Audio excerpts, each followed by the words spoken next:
நண்பர்களுக்கு வணக்கம். இது பிரேக் நியூஸ் தமிழ். பழைய ஓய்வூதிய திட்டம்னா என்ன, புதிய ஓய்வூதிய திட்டம்னா என்ன, இப்போ லேட்டஸ்ட்டாக லான்ச்சாக இருக்கக்கூடிய ஒருங்கிணைந்த ஓய்வூதிய திட்டங்கள்னா என்ன, அதில் என்னென்ன நன்மைகள் இருக்குது, என்னென்ன தீமைகள் இருக்குது அப்படிங்கிறது ஒரு கம்பேரிஷனோட நாம் இந்த வீடியோவில் டீட்டெயிலாக பார்க்க போகிறோம். அதுக்கு முன்னாடி நம்ம சேனலுக்கு நீங்கள் ஃபஸ்ட் டைம் வந்திருக்கீங்கன்னா மறக்காமல் சப்ஸ்கிரைப் பட்டனை கிளிக் பண்ணிடுங்க. ஒருவருக்கு ஓய்வூதியம் அப்படிங்கிறது வேலையிலிருந்து ஓய்வு பெற்ற பிறகு முதுமையில் அவரோட வாழ்க்கை செலவை சமாளிப்பதற்காக அரசு தரக்கூடிய ஒரு பங்களிப்பு தான் அந்த ஓய்வூதியம். 2003 பார்த்தீங்கன்னா ஓல்டு பென்ஷன் ஸ்கீம் அப்படின்னு அழைக்கக்கூடிய இந்த பழைய ஓய்வூதியம் பார்த்தீங்கன்னா ஒரு முடிவுக்கு வந்துச்சுங்க.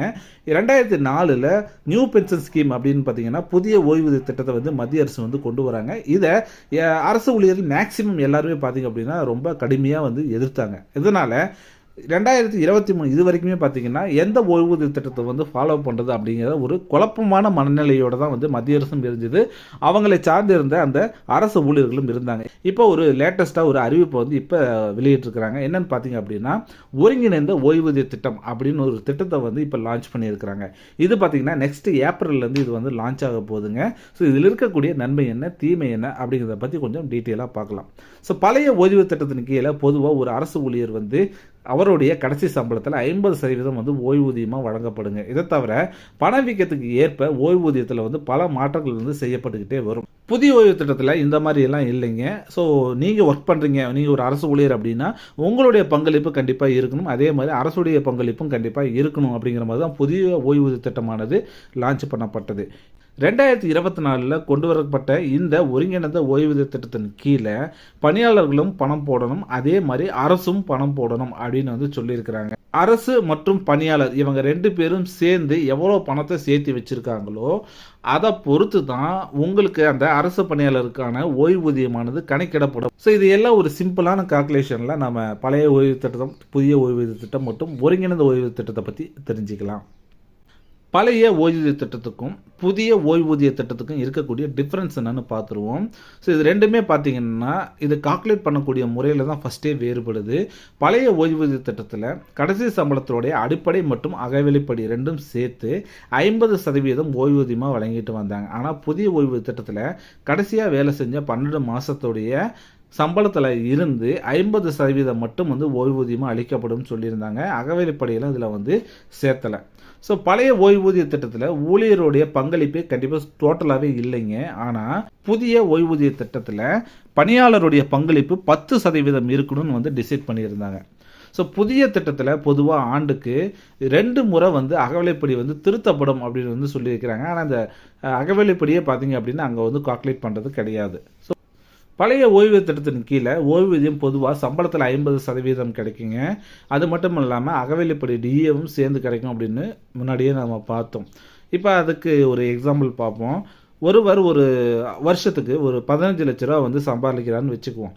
அவருடைய மாத ஓய்வூதியம் எவ்வளோ இருக்குன்னு பார்த்தீங்கன்னா சுமார் ஒரு 62,500 ரூபா வந்து இருக்குங்க. அதாவது ஒரு வருஷத்துக்கு 15 லட்சம் அப்படின்னா அதில் 50% எவ்வளோனா 7,5 லட்சம் ரூபா. அதாவது மாதம் வந்து பார்த்தீங்க அப்படின்னா 62,500 ரூபா அவருக்கு வந்து பார்த்தீங்கன்னா ஓய்வூதியமாக கிடைக்கும். இந்த திட்டத்தில் ஒருவர் ஓய்வூதியம் பெறார் அப்படின்னா அவருடைய வாழ்நாள் முழுவதுமே இந்த ஓய்வூதியத்தை வந்து அவர் பெற்றுக்கொள்ள முடியும். இதுதான் வந்து இந்த திட்டத்தில் இருக்கக்கூடிய சிறப்பு. புதிய ஓய்வூதிய திட்டத்துக்கும் ஒருங்கிணைந்த ஓய்வூதிய திட்டத்துக்கும் இருக்கக்கூடிய டிஃப்ரென்ஸ் என்னன்னு இப்போ பார்த்துருவோம். புதிய ஓய்வூதிய திட்டத்தில் ஒவ்வொரு மாதமும் எவ்வளவு ஓய்வூதியம் வரும் அப்படின்னு வந்து உறுதியாகவே சொல்ல முடியாது. ஸோ ஊழியர்கள் மற்றும் அரசின் பங்களிப்பில் இருந்து கிடைக்கும் வருமானத்தின் அடிப்படையில் தான் அவங்களுக்கான ஓய்வூதியமானது நிர்ணயிக்கப்படும். இதுதான் அதில் இருக்கக்கூடிய முக்கியமான விஷயமே புதுசில். ஸோ நிதி மேலாளர்கள் பங்குகள் மற்றும் அரசு பத்திரங்கள் இந்த நிதியை முதலீடு வந்து நீங்கள் செஞ்சு வச்சுக்கணும். உங்களுக்கு ஓய்வூதியம் இருக்கு இல்லையா, அதில் ஒரு குறிப்பிட்ட பர்சன்டேஜ் பார்த்தீங்க அப்படின்னா இந்த மாதிரி அரசு சார்ந்த நிறுவனங்களில் நீங்கள் வந்து முதலீடு செஞ்சு வைக்கணுங்கிற ஒரு நிபந்தனையும் அதில் இருந்துச்சு. ஸோ புதிய ஓய்வூதிய திட்டத்தோடு பார்த்திங்கன்னா ஓய்வூதியம் அப்படிங்கிறது பணவீக்கத்தோடு வந்து இணைக்கப்படவே இல்லை. ஸோ முதலீட்டில் இருந்து வரும் வருமானத்திற்கு வருமான வரி விலக்கு அங்கே வந்து கொடுத்துருந்தாங்க. அதாவது நீங்கள் எதுலையாச்சும் இன்வெஸ்ட் பண்ண சொல்லுவாங்க இல்லையா, அதில் இருந்து வர வருமானத்துக்கு வந்து வருமான வரி விலக்கு அதில் கிடச்சிருந்துச்சு. ஸோ மொத்த நிதியில் பார்த்தீங்கன்னா 60% வரை ஓய்வூதியம் பெறும்போது ரொக்கமாகவே நீங்கள் வந்து எடுத்துக்கலாம். அதுக்கு எந்த விதமான வருமான வரியும் கிடையாதுன்னு சொல்லியிருந்தாங்க. புதிய ஓய்வூதிய திட்டத்தின் கீழே ஒரு ஊழியர் ஓய்வூதிய நிதிக்கு வந்து பங்களிக்கணும். அதில் ஒரு பகுதி பணியாளராலும் ஒரு பகுதி பார்த்தீங்கன்னா பணியமர்த்தில் உள்ள நிறுவனத்தினாலும் வந்து வழங்கப்படும் வந்து சொல்லியிருந்தாங்க. பொதுவாக பணியாளர் மொத்த சம்பளத்தில் 10% வந்து பங்களிப்பாக கொடுக்கணும். நிறுவனம் பார்த்தீங்க அப்படின்னா 14% பங்களிப்பு வந்து கொடுக்குறாங்க. உதாரணமாக ஒரு 15 லட்ச ரூபாய் நீங்கள் வருஷத்துக்கு சம்பளம் வாங்குறீங்க அப்படின்னா அதில் 10% உங்களுடைய பங்களிப்பு எவ்வளோ இருக்குன்னு பார்த்தீங்க அப்படின்னா 1.5 லட்ச ரூபாய் இருக்கும். அதில் 14% பங்களிப்பு, அரசுடைய பங்களிப்பு எவ்வளோ இருக்குன்னு பார்த்தீங்கன்னா 2.1 லட்ச ரூபா இருக்கும். மொத்தமாக சேர்த்திங்க அப்படின்னா 3.6 லட்ச ரூபா தான் வந்து உங்களுடைய பென்ஷன் பணமாக இருக்கும். இதை 12 மாதத்துக்கு சரியாக பிரித்து கொடுத்துருக்காங்கன்னா உங்களுக்கு பர் மந்த் 30,000 மட்டும் தான் வந்து பென்ஷன் தொகையாக கிடைக்கும். ஒருங்கிணைந்த ஓய்வூதிய திட்டம்னா என்ன அப்படிங்கிறத பார்ப்போம். ஒருங்கிணைந்த ஓய்வூதிய திட்டத்தின் கீழே ஓய்வூதிய தொகையை நிர்ணயிக்கும் சில முக்கியமான கூறுகளின் அடிப்படையில் வந்து இதை வந்து டிஃபர் பண்ணியிருக்கிறாங்க. அதாவது சேவை காலம்னு ஒரு விஷயத்த சொல்கிறாங்க. அடுத்தது சராசரி கடைசி ஊதியம்னு ஒரு விஷயத்த சொல்கிறாங்க. அதை பொறுத்து தான் ஓய்வூதியத்துடைய சதவீதம் இருக்கும் அப்படிங்கிற ஒரு விஷயத்தை வந்து இவங்க முன்னிறுத்துறாங்க. சேவை காலம்னா என்ன அப்படின்னா ஒரு அரசு ஊழியர் மொத்தமாக எவ்வளோ காலத்துக்கு வேலை செஞ்சுருக்காரு அரசுக்கு அப்படிங்கிறது இது சேவை காலம். பொதுவாக ஆண்டுகள் தான் இதை வந்து கணக்கிடுறாங்க. நீங்கள் மொத்தமாக இந்த மாத கணக்கில் இல்லை, வருஷ கணக்கில் தான். சேவை காலம் அப்படிங்கிறது ஒரு அரசு ஊழியர் வந்து எவ்வளோ காலம் அங்கே வேலை செய்கிறாரு அப்படிங்கிறத பொறுத்து தான் இந்த சேவை காலம் வந்து கணக்கிடப்படுது. ரெண்டாவது கடைசி சம்பளம், அதாவது நீங்கள் கடைசியாக வாங்கின அந்த 12 மாதத்துடைய சராசரி சம்பளம் எவ்வளோ அப்படிங்கிறத அதை கால்குலேட் பண்ணி தான் உங்களுடைய ஓய்வூதிய திட்டத்துக்கான தொகையானது நிர்ணயிக்கப்படுது அப்படின்னு வந்து ரெண்டாவது விஷயம். ஒருங்கிணைந்த ஓய்வூதிய திட்டத்தின் கீழே மூணாவதாக ஓய்வூதிய சதவீதம் ரொம்ப ரொம்ப முக்கியமானது. ஓய்வூதிய தொகையை கணக்கிட பயன்படுத்தப்படும் இந்த சதவீதம் தான் சேவை காலம் மற்றும் சம்பளத்தின் அடிப்படையை வந்து நிர்ணயம் பண்ணக்கூடிய ஒரு முக்கியமான விஷயங்க. ஒருங்கிணைந்த ஓய்வூதிய திட்டத்தின் கீழே ஒருவர் வந்து ஒரு 50,000 ரூபா சேலரி வாங்கிட்டு இருந்த ஒரு நபராக இருந்தாங்கன்னா அவருக்கு 50%, அதாவது 25,000 ரூபா வந்து ஓய்வூதியமாக கிடைக்கும். கூடவே அகவிலைப்படியும் சேர்ந்து கிடைக்கும்னு வந்து சொல்லியிருக்கிறாங்க. நான் சொன்ன அந்த 2 ஸ்கீம், அதாவது ஓல்டு பென்ஷன் ஸ்கீம் வந்து ஆல்ரெடி வந்து கேன்சல் பண்ணிட்டாங்க. இப்போ உங்களுக்கு நியூ பென்ஷன் ஸ்கீம் வேணும்னா அதை நீங்கள் செலக்ட் பண்ணிக்கலாம்.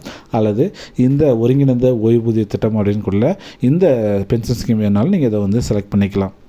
எது வேணுமோ அதை நீங்கள் வந்து செலக்ட் பண்ணி அதை வந்து நீங்கள் வந்து உங்களுடைய ஓய்வூதிய திட்டமாக பண்ணிக்கலாம் அப்படின்னு வந்து மத்திய அரசு வந்து சொல்லியிருக்கிறாங்க. இந்த 2 ஸ்கீமில் எது பெஸ்ட்டு, அதாவது ரொம்ப பெனிஃபிட்டாக இருக்கும் அப்படின்னு பார்த்தீங்க அப்படின்னா புதிய ஓய்வூதிய திட்டத்தில் நீங்களும் 10% போடுவீங்க, கவர்மெண்ட்டும் பார்த்திங்கன்னா 14% போடுவாங்க.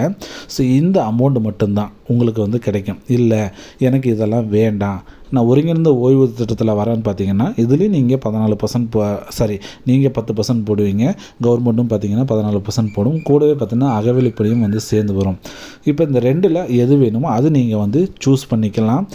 எந்த பென்ஷன் வந்து உங்களுக்கு வந்து அதிகமான பெனிஃபிட்ஸாக கொடுக்குதுன்னு நீங்கள் நினைக்கிறீங்களோ அதை நீங்களே சூஸ் பண்ணிக்கலாம். ஏன்னா கவர்மெண்ட் அஃபீஷியலை பொறுத்த வரைக்கும் பார்த்தீங்கன்னா ஒவ்வொருத்தருக்கும் சேலரி டிஃப்ரென்ஸ் இருக்கும். ஆனால் இந்த ஒருங்கிணைந்த ஓய்வூதியத்தில் என்ன சொல்கிறாங்கன்னா குறைந்தபட்சம் ஒருத்தருக்கு 10,000 ரூபாயாச்சும் ஓய்வூதியமாக கொடுத்துருவோம் அப்படிங்கிற மாதிரி தான் சொல்கிறாங்க. நான் சொன்ன தகவல் உங்களுக்கு யூஸ்ஃபுல்லாக இருக்கும்னு நினைக்கிறேன். அப்படி யூஸ்ஃபுல்லாக இருந்துச்சுன்னா இந்த வீடியோ உங்கள் ஃப்ரெண்ட்ஸ் அண்ட் ஃபேமிலியோட ஷேர் பண்ணி சப்போர்ட் பண்ணுங்கள். மீண்டும் ஒரு நல்ல ஒரு தகவலோடு சந்திக்கிறேன். இது வரைக்கும் நன்றி, வணக்கம்.